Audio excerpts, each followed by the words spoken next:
اور یہ بھی یقین ہے کہ تمہیں ان لوگوں کی جو تم سے پہلے کتاب دیے گئے اور مشرکوں کی بہت سی دکھ دینے والی باتیں بھی سننی پڑیں گی، اور اگر تم صبر کر لو اور پرہیزگاری اختیار کرو تو یقیناً یہ بہت بڑی ہمت کا کام ہے۔ صبر کا حکم آیا ہے اس سورہ مبارکہ میں، اینڈ بھی صبر سے ہی ہو رہا ہے انشاءاللہ، ابھی ہم دیکھتے ہیں۔ یعنی کہ اللہ تعالیٰ پہلے سے ہی بتا رہے ہیں کہ کمیاں بھی آئیں گی، آزمائشیں بھی آئیں گی، لوگوں کی باتیں بھی سننے کو ملیں گی، تو تم نے کیا کرنا ہے؟ تم نے صبر کرنا ہے، اور پھر آ گیا تم نے پرہیزگاری اختیار کرنی ہے۔ اور اللہ تعالیٰ نے خود ہی کمنٹ دے دیا کہ یہ ہے مشکل کام لیکن کرنے ہیں۔ اور اللہ تعالیٰ نے جب اہل کتاب سے عہد لیا کہ تم اسے سب لوگوں سے ضرور بیان کرو گے اور اسے چھپاؤ گے نہیں، تو پھر بھی ان لوگوں نے اس عہد کو اپنی پیٹھ پیچھے ڈال دیا اور اسے بہت کم قیمت پر بیچ ڈالا۔ ان کا یہ بیوپار یعنی کہ تجارت بہت برا ہے۔ وہ لوگ جو اپنے کرتوتوں پر خوش ہیں اور چاہتے ہیں کہ جو انہوں نے نہیں کیا اس پر بھی تعریفیں کی جائیں، آپ انہیں عذاب سے چھٹکارے میں نہ سمجھیے، ان کے لیے دردناک عذاب ہے۔ آسمانوں اور زمین کی بادشاہی اللہ ہی کے لیے ہے، اور اللہ تعالیٰ ہر چیز پر قادر ہے۔ کچھ ایسے لوگ ہوتے ہیں جنہوں نے کام نہیں کیا ہوتا اور وہ یہ ایکسپیکٹ کر رہے ہوتے ہیں کہ ان کی تعریف کی جائے۔ بہت سے ایسے لوگ ہوتے ہیں، یا پھر کسی اور کی چیز اپنے نام لگا لی، تو اللہ تعالیٰ ان کو ایڈریس کر رہے ہیں۔ آگے ہمارے عمل کے نقطے کیا ہیں کہ ہم نے ہر لمحہ اپنی موت کو یاد رکھنا ہے، اور مجھے لگتا ہے کہ اگر ایک بندہ اپنی موت کو یاد رکھتا ہے تو وہ غلط ہو ہی نہیں سکتا، وہ خود بخود ہی مومن بن جاتا ہے۔ اور جب کبھی موت سے جو ہے نا وہ یاد نہ رہے، اس سے ڈرنا تو صرف اس لیے چاہیے کہ بھئی ہمارے اعمال کوئی نہیں، ہماری تیاری کوئی نہیں، ورنہ تو اللہ تعالیٰ کے پاس ہم نے جانا ہے، اللہ تعالیٰ تو اس دنیا میں بھی ہے اس دنیا میں بھی ہے۔ میں یہ کہتی ہوں کہ بڑا ہی ایمان تازہ ہوتا ہے جب آپ جائیں ہاسپٹلز میں اور قبرستانوں میں، اور جا کے دیکھیں تو صحیح، اور جا کے کتبے پڑھیں، وہ لوگ جی، یہ زوجہ وہ مطلب انہوں نے پوری زندگی گزاری ہوگی۔ وہ خاتون بھی، میں جب کسی میں جا کے دیکھتی ہوں نا کہ وہ زوجہ، تو میں کہتی ہوں کہ یہ کبھی دلہن بنی ہوں گی، انہوں نے اپنے ڈریس خریدا ہوگا، انہوں نے زیور بنایا ہوگا، یہ بھی اپنے شادی ہال کا دیکھتی ہوں گی، کرتی ہوں گی، بہت کچھ سوچتی ہوں گی۔ پتہ نہیں انہوں نے سوچا ہوگا کہ انہوں نے فوت ہو جانا ہے یا نہیں فوت ہونا۔ تو پھر مجھے خیال آتا ہے کہ میں نے کب فوت ہونا ہے، اور پھر پورا دن وہ ایک بات ذہن میں گھومتی رہتی ہے کہ موت کی تیاری کیا ہے میری، فوت تو ہو ہی جانا ہے تو موت کی تیاری کیا ہے۔ ابھی ہمارے ایک کلنری آرٹس میں ایک بڑے مشہور شیف تھے، شیف طاہر، میرا خیال ہے ہاں یہی ان کا نام تھا، شیف طاہر، ہم ٹی وی پہ بھی آتے تھے اور بہت اچھے انسان تھے۔ تو ان کی ایسے ہی ڈیتھ ہوئی تھی، بڑے سیلیبریشنز کر رہے تھے، اور جب اس میں ہم ٹی وی پہ، پتہ میرا خیال ہے مسالہ ٹی وی کا کچھ تھا، کوئی ایئرلی کوئی پروگرام تھا، اور انہوں نے بڑا اچھا پیغام بھی دیا، سب کچھ کیا، اور گھر جاتے ہوئے رستے میں ان کو ہارٹ اٹیک آیا ہے، اور 15 منٹ کے بعد خبر آ گئی کہ شیف طاہر فوت ہو گئے۔ اللہ تعالیٰ ان کو جنت الفردوس میں جگہ دے، بہت اچھی ریسپی سکھاتے تھے، بہت اچھے انسان تھے۔ ہر لمحہ موت کی تیاری کے ساتھ گزارنا ہے، اور اپنا ٹارگٹ ہم نے یہ بنانا ہے کہ ہم نے جنت کی ڈائریکٹ فلائٹ لینی ہے، بیچ میں وایا جہنم نہیں کرنا۔ بہت مشکل ہے وایا جہنم، اللہ اللہ کسی کو نہ کرے۔ اچھا جی، اب اللہ کی رحمت اور توفیق سے رکوع نمبر 20 ہے، اور آیت نمبر 190 to 200، سورہ آل عمران کا آخری رکوع، چمکتی ہوئی سورہ کا آخری رکوع ہے۔ اللہ تعالیٰ ہمارے دلوں کو بھی چمکا دے، اور اس کے جو ہم نے جو بھی چیزیں پڑھی، دعائیں پڑھی، اور کوئی بھی اس میں اچھی اچھی باتیں پڑھی، ہم نے سبق سیکھے، وہ اللہ تعالیٰ ہمیں سکھا دیں۔ ان فی خلق السماوات والارض واختلاف اللیل والنہار، کائنات پہ، دنیا پہ غور کرو۔ اس میں جو سب سے امپورٹنٹ، میں اس سے پہلے ہی آپ کو ایک چیز بتاؤں کہ اللہ تعالیٰ نے جو سب سے پہلی چیز اس میں لکھی ہے نا کہ اختلاف رات اور دن، تو پہلے بھی میں نے کل پرسوں بھی بتایا تھا کہ جب کسی کی زندگی میں رات آئی بھی ہے، یعنی کہ بہت تکلیفیں آزمائشیں ہیں، تو وہ یہ جان لے کہ وہ ختم ہونے والی، اور اس کی زندگی میں فجر کا ٹائم آنے والا ہے، بالکل قریب ہے، کیونکہ اللہ تعالیٰ نے کہہ دیا کہ دن اور رات کا ہیر پھر تو میں کرتا ہوں، تو مت پریشان ہو، مت گھبرائیں اور خوش ہو جائیں، آپ کو خوشخبری مل گئی اللہ کی طرف سے۔ آسمانوں اور زمین کی پیدائش میں اور رات اور دن کے ہیر پھیر میں یقیناً عقل مندوں کے لیے نشانیاں ہیں۔ جو اللہ تعالیٰ کا ذکر کھڑے اور بیٹھے اور اپنی کربٹوں پر لیٹے ہوئے کرتے ہیں، اور آسمانوں اور زمین کی پیدائش میں غور و فکر کرتے ہیں اور کہتے ہیں اے ہمارے پروردگار، تو نے یہ بے فائدہ نہیں بنایا، تو پاک ہے، بس اے رب ہمیں دوزخ کے عذاب سے بچا لے، اے ہمارے پالنے والے تو جسے جہنم میں ڈالے، یقیناً تو نے اسے رسوا کیا اور ظالموں کا کوئی مددگار نہیں۔ اے ہمارے رب، ہم نے سنا کہ منادی کرنے والا با آواز بلند ایمان کی طرف بلا رہا ہے کہ لوگوں اپنے رب پر ایمان لاؤ، پس ہم ایمان لے آئے۔ یا الہی، اب تو ہمارے گناہ معاف فرما، ہماری برائیاں ہم سے دور کر دے اور ہماری موت نیکوں کے ساتھ کر۔ اے ہمارے پالنے والے معبود، ہمیں وہ دے جس کا وعدہ تو نے ہم سے اپنے رسولوں کی زبانی کیا ہے، اور ہمیں قیامت کے دن رسوا نہ کر، یقیناً تو وعدہ خلافی نہیں کرتا۔ بس ان کے رب نے ان کی دعا قبول فرمائی۔ اللہ تعالیٰ ہمارے لیے بھی یہ دعا قبول فرمائے کہ تم میں سے کسی کام کرنے والے کے کام کو، خواہ وہ مرد ہو یا عورت، میں ہرگز ضائع نہیں کرتا۔ آپ کا ادھر بیٹھنا، آپ کا دورہ قرآن سننا، سمجھنا، اللہ کبھی ضائع نہیں کریں گے۔ آپ کا وقت لگانا، یقیناً اس وقت دنیا میں لوگ اور بھی بہت سے کام کر رہے ہیں، لیکن آپ کا ادھر بیٹھنا اللہ کبھی ضائع نہیں کریں گے، بلکہ آپ اپنی زندگی میں ایک برکت دیکھیں گے۔ تم آپس میں ایک دوسرے کے ہم جنس ہو، اس لیے وہ لوگ جنہوں نے ہجرت کی اور اپنے گھروں سے نکال دیے گئے، اور جنہیں میری راہ میں ایذا دی گئی، اور جنہوں نے جہاد کیا اور شہید کیے گئے، میں ضرور ضرور ان کی برائیاں ان سے دور کر دوں گا، اور بالیقین انہیں جنتوں میں لے جاؤں گا جن کے نیچے نہریں بہ رہی ہیں۔ یہ ہے ثواب اللہ تعالیٰ کی طرف سے، اور اللہ تعالیٰ ہی کے پاس بہترین ثواب ہے۔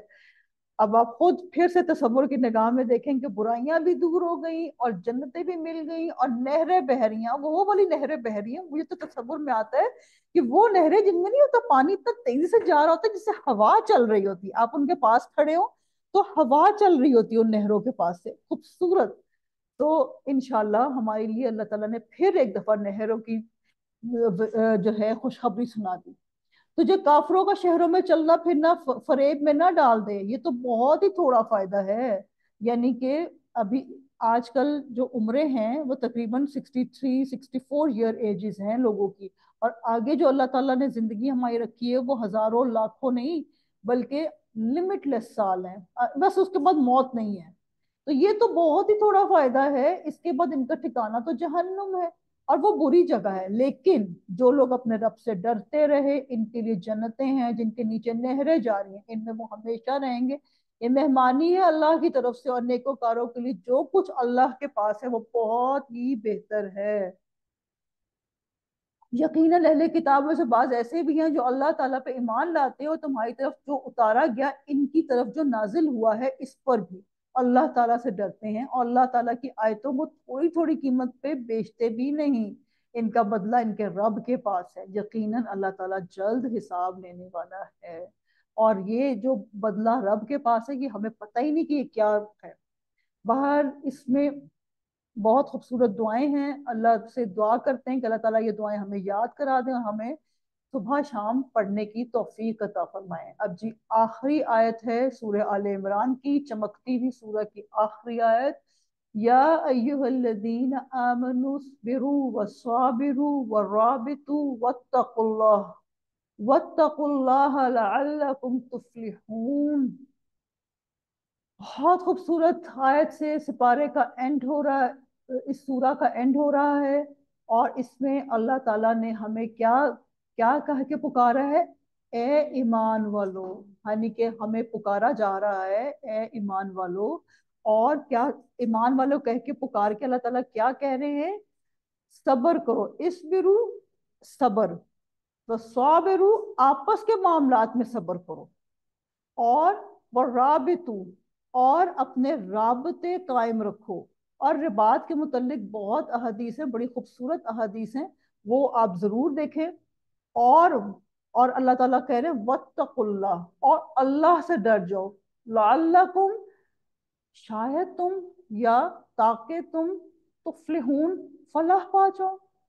تو اللہ تعالیٰ نے ہمیں چار نکاتی ایجنڈا دے دیا کہ اگر تم صبر کرو گے اور آپس میں ایک دوسرے کا صبر کرو گے، دیکھ یہ سوشل معاملات بن گئے، سوشل معاملات بن گئے، اور اللہ تعالیٰ نے ساتھ میں کہا وہ رابطو، اور آج کے دنیا میں ہم لوگ اس میں سے مجھے لگتا ہے کچھ بھی نہیں کر رہے، نہ ہم صبر کرتے ہیں اور نہ ایک دوسرے کے معاملات میں صبر کرتے ہیں، نہ آپس میں رابطے رکھتے ہیں، اور نہ ہی اللہ سے ڈرتے ہیں۔ تو ہمیں کہاں سے پھر فلاح ملنی ہے، کہاں سے ہمیں نجات ملنی ہے؟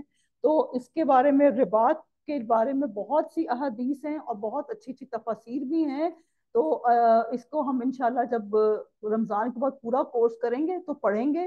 اور اب ہماری یہ اللہ کی رحمت و توفیق سے سورہ آل عمران کمپلیٹ ہوئی۔ آپ سب کو بہت مبارک ہو، قرآن پاک کی دوسری طویل ترین سورہ تھی، اور اس سورہ کی ایک فضیلت ہے کہ قیامت والے دن یہ بادلوں کی طرح آ جائے گی اپنے پڑھنے والوں کے لیے۔ تو یقیناً ہم بھی یہ سوچیں گے کہ ہمیں بھی بادلوں کی طرح اس دن تو ہر بندے کو سایہ چاہیے ہوگا، تو کیوں نہیں ہم سورہ آل عمران پڑھیں۔ اور سورہ آل عمران پڑھنے کا جو مجھے لگتا ہے کہ رسول پاک صلی اللہ علیہ وسلم نے یہ حدیث بیان کی تھی، وہ اس لیے کہ اس میں اتنی خوبصورت دعائیں ہیں کہ انسان پھر ہو ہی نہیں سکتا کہ جو دل کی آنکھ سے سنے، دل کی آنکھ سے دیکھے، دل کے کانوں سے سنے، وہ اس پہ پڑھ کے مومن نہ بنے، یہ ہو نہیں سکتا۔ تو بہرحال یہ بڑی خوبصورت، جسے کہہ سکتے ہیں نا، ایک میڈیسن ہے، ایک بیمار کے لیے میڈیسن ہے۔ اللہ تعالیٰ ہمیں اس میڈیسن کا بہت اچھا افیکٹ دے۔ تو جی آگے ہم پڑھتے ہیں اپنی سورہ نساء، جو کہ عورتوں کے نام پر ہے۔ ہم سب کو جو خواتین سن رہی ہیں وہ خوش ہو جائیں کہ اللہ تعالیٰ نے ہمارے نام پہ ایک سورہ بنا دی ہے۔ اور قرآن پاک پہ سورہ رجال، عربی میں رجال مردوں کو کہتے ہیں، وہ کوئی نہیں ہے۔ تو یہ دیکھیں جی، ہم تو بڑے سپریم ہیں ماشاءاللہ سے۔ تو ہم اس کو سورہ کو شروع کرتے ہیں۔ اعوذ باللہ من الشیطان الرجیم، بسم اللہ الرحمن الرحیم۔ شروع اللہ کا نام لے کے جو بڑا مہربان نہایت رحم والا ہے۔ اچھا جی، سورہ کا جو شروع ہے وہ، اس کی جو پہلی آیت ہے وہ اکثر نکاح کے موقع پہ پڑھی جاتی ہے۔ زیادہ تر نکاح کے موقع پہ مولوی صاحبان یہی پڑھتے ہیں۔ اب اس کا ترجمہ پڑھتے ہیں تاکہ ہمیں پتہ چلے کہ یہ کیوں پڑھی جاتی ہے۔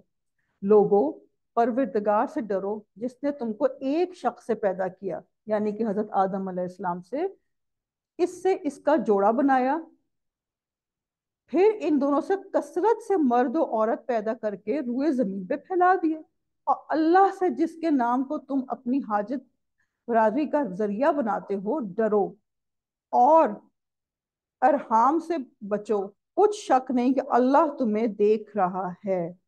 اچھا جی، اس میں جو ذکر آیا ہے کہ پھر اللہ تعالیٰ کہہ رہا ہے کہ تمہیں اللہ تعالیٰ دیکھ رہا ہے، اور اس میں پھر ذکر آیا ہے کہ اللہ سے ڈرو، اللہ سے ڈرو۔ اگر واتقوا اللہ ہمارے اندر ہوگا تو پھر وہی بات ہے کہ ساس بھی کوئی بات کرے گی تو ڈرے گی کہ بھئی میرے اللہ کے آگے تو نہیں محاسبہ ہو جانا، کہ اللہ کے آگے تو نہیں میری جواب دہی کر دینی کہ میں نے بہو کے ساتھ زیادتی کی۔